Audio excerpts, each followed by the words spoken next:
विधानसभेत आज मंजूर करण्यात आलेल्या वस्तू आणि सेवा कर विधेयकामुळे कररचनेत आमूलाग्र बदल होणार आहे। यासह गेल्या 3 वर्षात भाजपा-प्रणीत सरकारनं घेतलेल्या अनेक निर्णयांमुळे देशाच्या अर्थकारणात औद्योगिक क्षेत्रात धोरणात्मक परिवर्तन झालंय।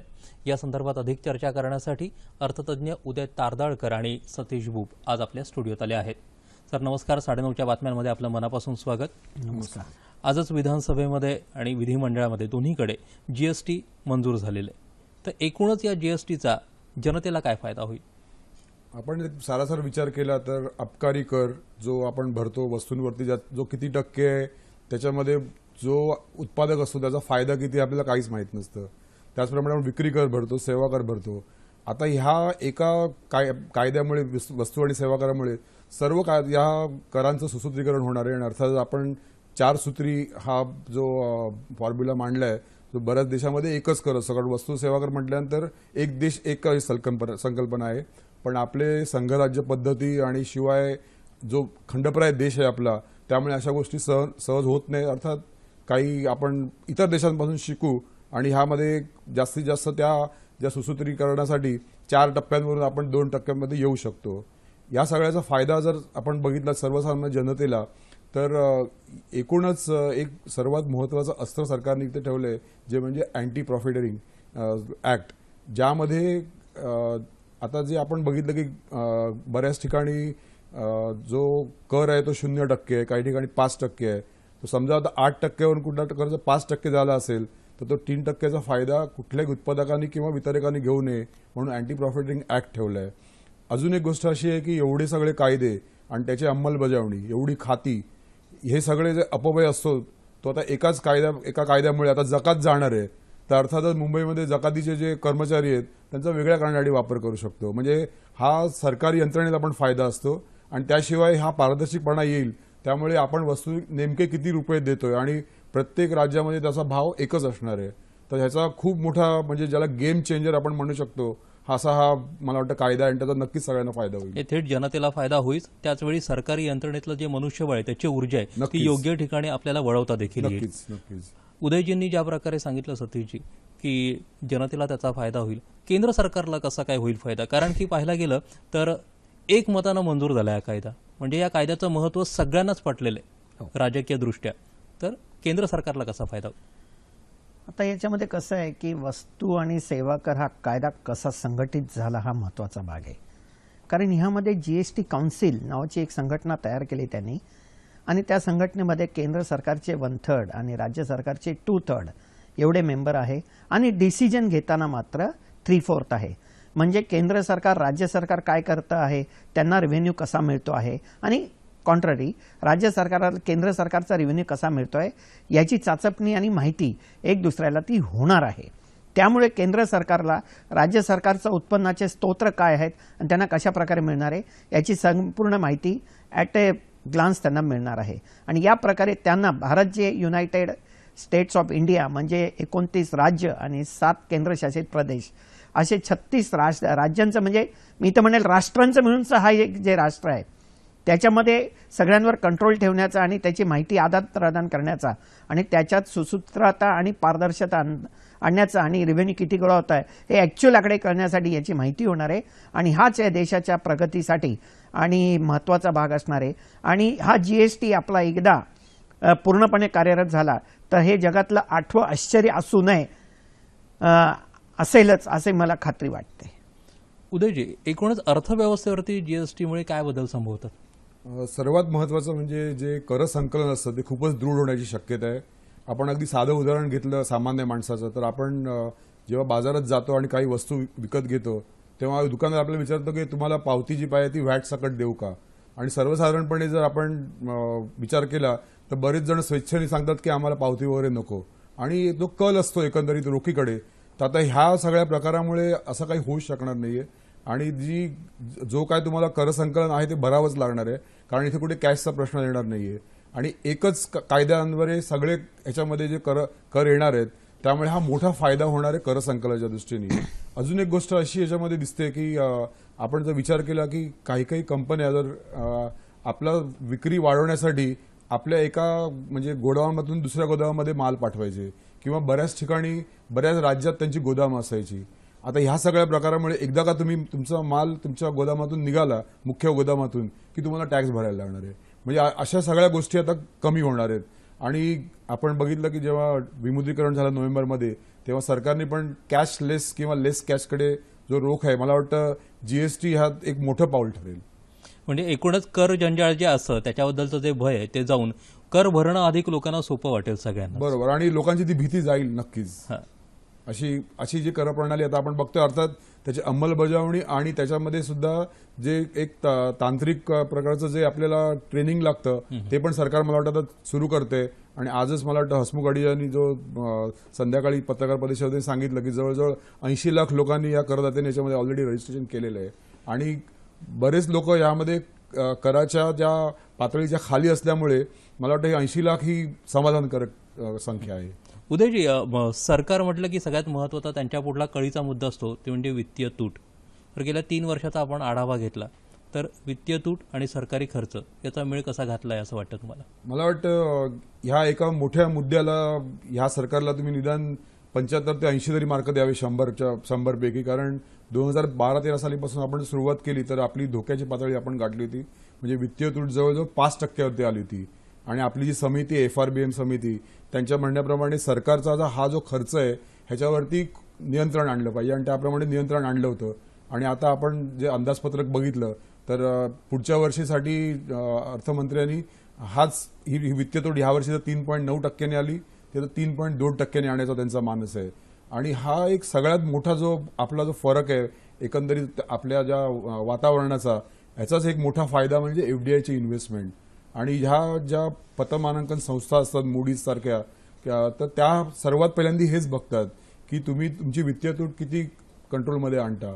अजून तरी त्यांनी आपलं मानांकन सुधारलं नसलं तरी एखाद्या विद्यार्थ्यांनी मार्क मिळवले तर त्याची वाहवा नक्कीच होते. आणि त्याचाच एक परिणाम आपण बघितला की आपल्याकडे येणारा जो ओघ, हा प्रचंड ओघ आता सुरू झालाय. आणि 12-13 आणि 13-14च्या तुलनेत आता 16-17 मध्ये त्याच्यापेक्षा जास्त गुंतवणूक आली आहे आणि घोडदौड अशीच चालू राहील. तुमचा याच मुद्द्याला धरून असं पुढे जायचं आहे की पंतप्रधानांनी अगदी सत्तेत आल्या आल्या जे झंझावाती दौरे केले संपूर्ण देश जगभर आणि महत्त्वाचे करार देखील झाले, तर त्याचा आपल्या देशावरती काय परिणाम झालेला आहे? कुठल्याही देशाला जे आपण म्हणतो की मुत्सद्दीपणा हा जरुरीचा असतो. सर्वप्रथम आपण शेजारी राष्ट्रांशी चांगले संबंध साधले, अर्थात पाकिस्तानाचा अपवाद आहे. आणि पंतप्रधानांनी जे दौरे केले म्हणजे अगदी ऑस्ट्रेलियापासून अमेरिकेपर्यंत सर्व राष्ट्रांमध्ये, त्याचा एक म्हणजे जो पॉझिटिव्ह इम्पॅक्ट म्हणतो आपण की एक देवाणघेवाण चांगल्या तऱ्हेची सुरुवात झाली. आणि तेच आता तुम्ही बघताय की एक आता उदाहरण घेतलं की पूर्वीच्या सरकारने जेव्हा अणुकरार सही केला होता त्याच्यानंतर आता 10 भट्ट्या इकडे अणुभट्ट्या सुरू करणार आहे. त्यासाठी ऑस्ट्रेलियन सरकारने आता इकडे त्यांचं अनुकूलता दर्शवली आहे. आणि एकंदरीतच आपण म्हणतो मेक इन इंडियासाठी जे आपल्याला भांडवल पाहिजे तर ते सगळे ओघ या पश्चिमी राष्ट्राकडून इकडे येत आहेत.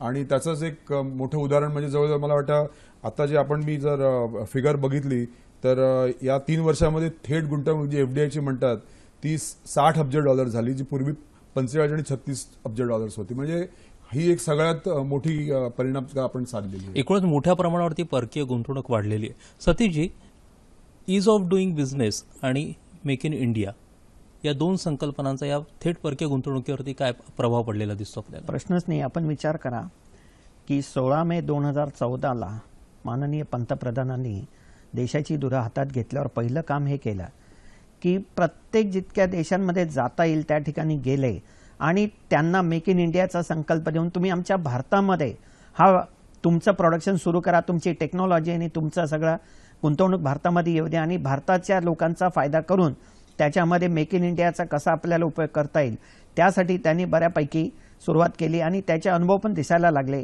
आता जसं यांनी सांगितलं की $60 अब्ज पर्यंत आपल्याकडे ती FDI आलेली आहे.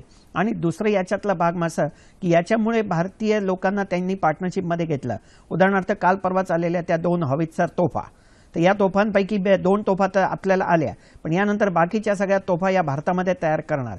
त्यामुळे महिंद्रा कंपनी आणि अमेरिकेची कंपनी यांनी मिळून भारतामध्ये एक संयुक्त कंपनी तयार केली. आता ही कंपनी आल्यानंतर रोजगार त्याच्यातनं मिळणार, त्याचे अँसिलरी येणार. अँसिलरी आले म्हणजे आपले यंगस्टर जे आहेत, भारतात 65% त्याच्यामध्ये यंगस्टर आहेत, तर ते मुलं उच्च शिक्षित असली तर त्यांना याच्यामध्ये मेक इन इंडिया सारखा आणि इज ऑफ डुईंग बिझनेसचे त्यांनी वन विंडो सिस्टीम दिलेली असल्यामुळे त्यांना त्याचे पार्ट्स तयार करण्याचा आणि छोटे छोटे असेंब्ली कामं करण्याचा त्यांना फायदा करून देण्यात येईल आणि त्यांना सगळे इन्फ्रास्ट्रक्चर उभे करून देण्यात येईल. यामुळे भारतात त्याच्यामध्ये मेक इन इंडियाचा आणि आपल्या देशातली जी लोकसंख्या आहे त्यांना रोजगार आणि स्वयंरोजगार या दोन्ही प्रकारचे अतिशय चांगले मौके उपलब्ध होणार आहे. आणि याच कारणाने आपल्याला बाहेरची इन्व्हेस्टमेंट जेवढी येईल त्याचा भारतामध्ये इंटरनल सोर्सेस येईल. नंतर आपण या 3 वर्षात पहिल्यांदाच बघितलं असेल की भारतामधनं निर्यात आणि ते डिफेन्सशी सुरू झालेली आहे. म्हणजे हे ज्या प्रकारे आपण क्रांती करतो आहे या सगळ्या गोष्टीवरनं भारत हा देश FDI जशी गुंतवणूक करतोय भारतामध्ये तसंच भारताची निर्यात सुद्धा वाढणार आहे आणि त्याच्यामुळे भारताचा हा लॉंग रनमध्ये फायदाच होणार आहे.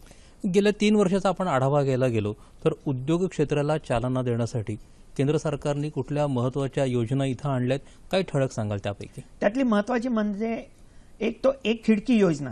म्हणजे कोणालाही जर लाल फितीमध्ये न शिरता जर व्यवसाय सुरू करायचा असेल तर त्याने एक वन विंडो सिस्टीमने ऑनलाईन सगळे एक तर इतकी पारदर्शकता डिजिटलायझेशनमुळे केली की प्रत्येक ऑफिसच्या तुम्हाला चक्रा मारायची काहीच गरज नाही. नंबर 1. नंबर 2, तुम्हाला त्या ऑफिसमध्ये जावं नाही लागलं. म्हणजे बाकीच्या ज्या गोष्टी असतात ज्याच्यामध्ये आपला देश फार पुढे असं म्हणतो त्या गोष्टीवर आपोआप चाप बसते आणि सगळ्या परवानग्या मिळाल्यानंतर तुम्हाला लोन सुद्धा मुद्रा लोन कुठल्याही प्रकारची तुम्ही जामीन न देता किंवा सिक्युरिटी न ठेवता तुम्हाला मुद्रा लोन मिळतात. म्हणजे ही एक प्रकारे आपले जे यंगस्टर्स आहेत यांना ही दिलेली हमी आहे की जर तुम्ही कुठल्याही कारणाने ते लोन फेडू शकलं नाहीत तर बँकांना सरकारनं ती हमी दिली की आम्ही ते लोन फेडू. ऑन दी कॉन्ट्ररी बँकांनी जर हे लोन त्यांना देताना टाळमटाळ केली तर त्यांच्या क्रेडिट रेटिंगमध्ये सुद्धा गव्हर्नमेंट विचार करणारे RBIच्या माध्यमातून. म्हणजे एक प्रकारे मुद्रा लोनचं आणि हे एक खिडकी योजना आणि कमीत कमी त्याच्यासाठी कागदपत्रांची पूर्तता ही त्यांनी कागदोपत्री जरी दाखवली आहे आणि त्याचा फायदा हा प्रत्येकाला होणारच आहे. आणि यामुळे भारत देशामध्ये स्वयंरोजगार आणि त्यामुळे निर्माण होणारे रोजगार हे जास्त प्रमाणात होतील हे येत्या काळात दिसूनच येते. म्हणजे एक ठोस अशी राजकीय इच्छाशक्ती तिथं दाखवली की इतके रोजगार निर्माण झालेच पाहिजे, त्याची हमी सरकारनं घेतलेली एका प्रकारे. एकदम बरोबर आहे. या गोष्टीकडे सरकारने याच्याकडे दखल दिलेलीच आहे आणि त्याप्रमाणे भारतातलं टॅलेंट भारतात कसं राहील ते भारतामध्ये त्यांनी ठेवलंच आहे. त्यामुळे जरी आता अमेरिकेने आपल्या IT तज्ज्ञांसाठी H1B व्हिसासाठी बरेच कठोर नियम केले त्यामुळे घाबरायचं काही कारण नाही. कारण भारतामध्येच एवढे अपॉर्च्युनिटी आहे आणि भारतामध्येच एवढं टॅलेंट आहे आता की काही वर्षांनी हे सांगायला कमी नाही की फॉरेनचं टॅलेंट आपण भारतामध्ये हायर करून आणि त्यांना एम्प्लॉयमेंट देऊ. आज जे भारतीय तरुणांना अमेरिका किंवा UK वगैरेची जी ओढ आहे ती ओढ त्या लोकांना भारतामध्ये येऊन काम करायची लागेल यात मुळीच शंका नाही. उदयजी, तुम्ही कशा विविध योजनांचा आढावा घ्याल? 2-3 गोष्टींचा आपल्याला इथे पहिले उल्लेख करायला लागेल. सर्वात पहिली म्हणजे जनधन योजना. ती जी बँक खाती उघडली 28 करोड, मला वाटतं हा जगातला एक सर्वात मोठा चमत्कार आहे एवढी बँक खाती उघडणं. आणि त्याचा एक सर्वात महत्त्वाचा फायदा जो आपण डायरेक्ट बेनिफिट ट्रान्सफर म्हटले तर गेल्या 1.5 वर्षामध्ये सरकारने जवळजवळ 50,000 करोडची बचत केली आहे. ही बचत कुठली आहे तर जी ह्यामधून जे लिकेजेस होते सबसिडीचं आणि त्यात त्यांनी बघितलं की जसं आता सतीशजी म्हणाले की डिजिटायझेशन आपण करतोय तर डुप्लिकेट रेशन कार्ड हे तरी पहिलं काढलं. आता तो आपल्याला माहिती आहे की आधार आणि पॅन कार्ड जे आपण जोडणी करतोय त्याच्यामध्ये बरीच डुप्लिकेट पॅन कार्ड पण निघणार आहेत. आणि बँकेचा खाता असल्यामुळे मनरेगा असू दे किंवा तुम्हाला मिळणारी सबसिडी असू दे जी गॅसवरती मिळते ही बचत खात्यात तुमचे पैसे यायला लागले. ह्याचा फायदा आपल्याला दिसतोय की क्रयशक्ती वाढत चालली आहे आणि ही गळती वाचल्यामुळे अर्थातच हे सर्वात मोठं मला वाटतं ह्या सरकारचं म्हणजे या सरकारची एक अशी प्रतिमा आहे की स्वच्छ सरकार देणं. त्या व्यतिरिक्त मला वाटतं हे पण एक चांगली गोष्ट आहे की जी आपण बेनिफिट्स देतोय जी अनुदानं आहेत ही डायरेक्ट अकाउंटमध्ये क्रेडिट होतात आणि हा एक सगळ्यात मोठा त्याचा परिणाम दिसतोय. अजून एक गोष्टीचा मला उल्लेख करावा असं वाटतो की आपल्याच लोकांनी आपल्या सरकारवरती आता चांगला भरोसा केलाय.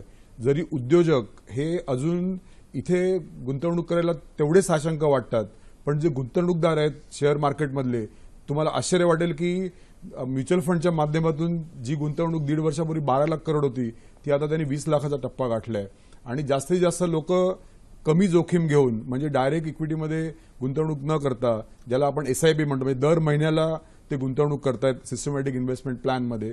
आणि आपण बघितलं की जेव्हा डिमॉनिटायझेशन झालं त्यानंतर एकंदरीत जो शेअर बाजारात फरक पडला तर परकीय गुंतवणूकदारांनी इकडून पैसे काढून घेतले, पण आपले जे डोमेस्टिक इन्व्हेस्टर आहेत त्यांनी दर महिन्याला जवळजवळ 4,000 करोड 5,000 करोड असं टाकून, म्हणजे शेवटी असं झालं की मार्च महिन्यात परत परकीय संस्था इथे आकर्षित झाल्या. हा मला वाटतं एक मोठा विजय आहे आणि एकूणच रिटेल इन्व्हेस्टमेंट आता जवळजवळ 12% वरती आली आहे मार्केटमध्ये आणि मला वाटतं ही घोडदळ अशीच चालू राहील. हा एक मोठा विश्वास सरकारवरती दाखवत आहे. सतेज, अगदी थोडक्यामध्ये जाता की शेअर बाजाराचा उल्लेख झालाच, तर या आर्थिक सुधारणामुळे इतर बाजारांवरती देखील काय प्रभाव पडलेला दिसतो आपल्याला?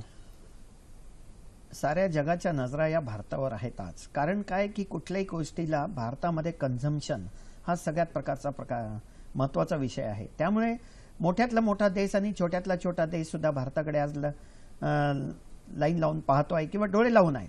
उदाहरणार्थ आपण चीनचा जरी विचार केला तर आता बघा, पूर्वी चीनचा माल भारतामध्ये यायचा आणि भारतामध्येच त्याचा खपत व्हायचा, पण आता भारताची मेक इन इंडिया या कामामुळे त्यांनी भारतामध्ये सुद्धा म्हणजे पुण्यासारख्या ठिकाणी त्यांनी काम करायचं सुरू करून आणि भारताचा माल भारतातच कसा तयार होईल याकडे लक्ष दिलंय.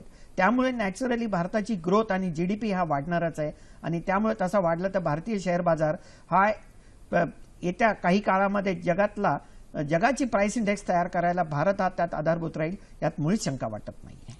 म्हणजे जीएसटी सारखी अतिशय सुसूत्र अशी कर प्रणाली असेल किंवा आर्थिक सुधारणा असेल, त्यामुळे आपला भारत खूपच पुढे जाताना दिसतोय. सर, तुम्ही दोघे आज इथे आलात आणि अतिशय तसा अवघड म्हणावा, तांत्रिक म्हणावा असा विषय खूप सोप्या पद्धतीने उलगडून सांगितला. आपले मनापासून आभार. धन्यवाद.